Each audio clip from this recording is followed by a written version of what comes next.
Welcome to part 2 of the Lightforged Warden, a warrior bound by an otherworldly power, fighting to protect what matters most. This is a darn good read. Let's get started.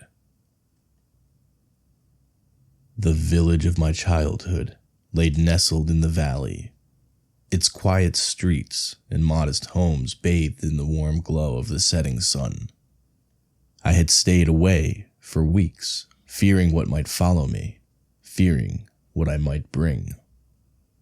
But the pull of home was too strong. Each step toward the familiar sights and sounds carried a mix of longing and dread. My feet moved on their own, my heart heavy with doubt. When I reached the house, my mother greeted me at the door, her weary smile filled with warmth. "Katsuro," she said softly, wrapping me in her embrace.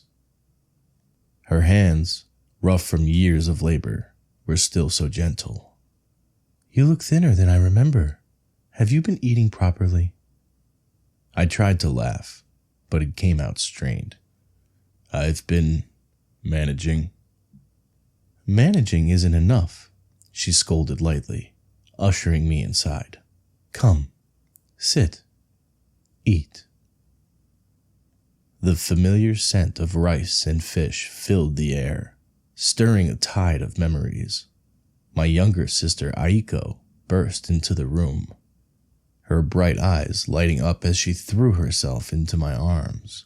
"Katsuro," she cried, "you're back. You've been gone forever. I thought you'd forgotten us." I held her tightly, guilt gnawing at my chest. How could I forget?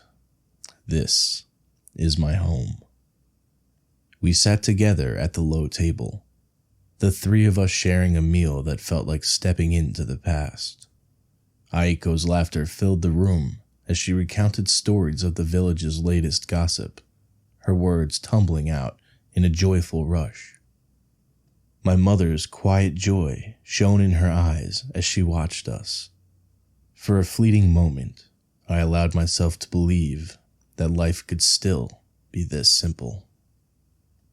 But the weight of the seed in my pocket, faintly warm and pulsing with otherworldly energy, reminded me why I had stayed away. It only revealed its true form when the darkness came, a blade of glowing light forged in desperation. "Katsuro," my mother said gently, breaking the spell. "What happened out there? What has brought you back to us after so long?" I hesitated, the words tangled in my throat. How could I explain the darkness that had nearly claimed my life? How could I tell them about the seed in my pocket, faintly pulsing like a second heartbeat? Before I could answer, the air in the room changed. A chill swept through the house, extinguishing the fire and plunging us into cold silence. The warm light of the evening dimmed as shadows stretched unnaturally long across the floor. Aiko moved closer to my mother, her small frame trembling. "What's happening?" I knew. I'd felt it before. The oppressive presence pressed against my mind like a heavy weight, its malice creeping into every corner of my senses. Rising to my feet, I pulled the seed from my pocket. Its warmth intensified as it began to change, flaring into a brilliant teal light. The katana took form, humming with a purpose that sent a shiver through my hands. "Stay here," I commanded, my voice sharper than I intended. "Do not come out, no matter what happens." I stepped into the courtyard, the stillness almost deafening. Shadows pooled and writhed like living things, and then it emerged, a swirling mass of darkness, vast and formless, its tendrils coiling out like searching fingers. Hollow, faintly glowing eyes fixed on me, unblinking. You shouldn't have followed me here, I muttered, though my voice lacked confidence. The katana flared brighter, casting teal light that sliced through the encroaching shadows. My grip tightened, my muscles coiled like a drawn bow as I braced myself. The darkness surged forward, tendrils snapping like whips. I swung the katana in sharp arcs, each strike sending bursts of radiant light through the night. Tendrils disintegrated under the blade's glow, only to reform and attack with even more precision. It was adapting, stronger, smarter. My breath came in ragged gasps as I fought to push it back. But it pressed harder, relentless. The battle spilled into the village, the clash of light and shadow throwing jagged shapes against the walls. Villagers screamed and fled, their faces pale with terror. My movements grew slower as the creature's attacks intensified, the katana feeling heavier in my hands. "Katsuro! Behind you!" Aiko's voice cut through the chaos. I turned too late. A massive tendril struck me with the force of a collapsing tree, throwing me into the side of my childhood home. The wooden walls splintered and groaned. The roof collapsed in a cascade of dust and debris. When I looked up, my heart froze. My mother was pinned beneath a heavy beam, her body motionless. Aiko knelt beside her, sobbing as she tried in vain to lift it. "No. Mother. Aiko." I stumbled to my feet, rage and despair surging through me. The katana pulsed violently, its light flaring like a burning star. With a guttural cry, I charged the shadow, my strikes fueled by raw desperation. Each blow sent ripples of light tearing through the darkness, but it reformed faster than I could destroy it. Then I saw Aiko shielding our mother with her small frame, her tear-streaked face defiant even in terror. Something inside me snapped. "No more," I growled, rising to my feet. The katana felt alive, its light steady and warm, as if lending me strength. Summoning every ounce of power left in me, I drove the katana into the heart of the darkness. A deafening screech tore through the air as the blade erupted with light, consuming the creature in a blinding surge. The shadows writhed, shrank, and finally dissolved into nothingness. The silence that followed was almost worse. The katana flickered, its glow fading with each step as I approached the wreckage of my home. By the time I reached my mother, the blade had vanished, the seed resting heavily in my palm. I tore the wooden beam off my mother's gnarled body, her shallow breathing filling me with both relief and dread. I knelt beside her, clutching the seed with trembling hands.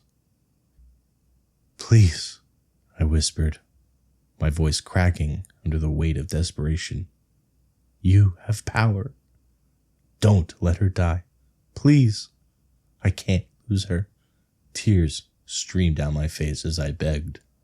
"Do something. Anything. I'll pay whatever price. Just don't let her go." The seed flared with an intense light, burning against my skin. I cried out as it seared into my palm, merging with me. Pain coursed through my arms like liquid fire, but I held on, refusing to let go. Then a voice echoed in my mind, alien, yet somehow understandable.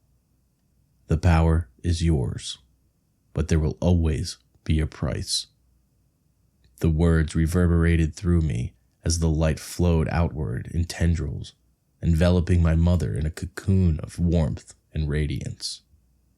Slowly, her wounds began to knit together, Her breathing steadied. Finally, her eyes fluttered open, weak but alive. Relief washed over me, but it was fleeting. My home was in ruins, the villagers staring at me with a mixture of awe and fear.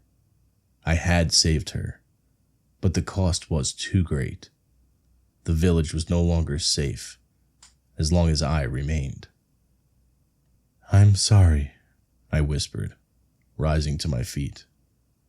Turning to my mother and Aiko, I forced my voice to steady. "I have to leave. Until I find a way to end this darkness for good, I can't stay." My mother nodded, her eyes filled with understanding and sorrow. "Be strong, Katsuro, and come back to us when it's done." Before I left, I made my way to the shambles of what used to be the storage room, where my father's armor had been kept since his passing. The lacquered plates and steel had been carefully preserved, a symbol of his strength and legacy. I ran my fingers over the intricate craftsmanship of the armor, my heart heavy with memories of his lessons and his steadfast courage. Slowly, I donned the armor, its weight both a burden and a source of comfort. The lacquered black and crimson plates fit snugly, as though they had been waiting for this moment. It was a reminder of who I was, and the fight I now carried forward. The weight of the armor on my shoulders felt like a solemn oath, a promise to protect what remained and destroy what threatened it. Aiko stood at the door, clutching the edge of her sleeve. "Will you come back?" she asked softly. "I promise," I said, my voice heavy with grief. As I walked away from the village, the seed pulsed faintly in my palm, its warmth both a comfort and a burden. The weight of my task pressed down on me with every step, but I swore to face it, for my family, for my village, for the fragile light now bound to my very soul.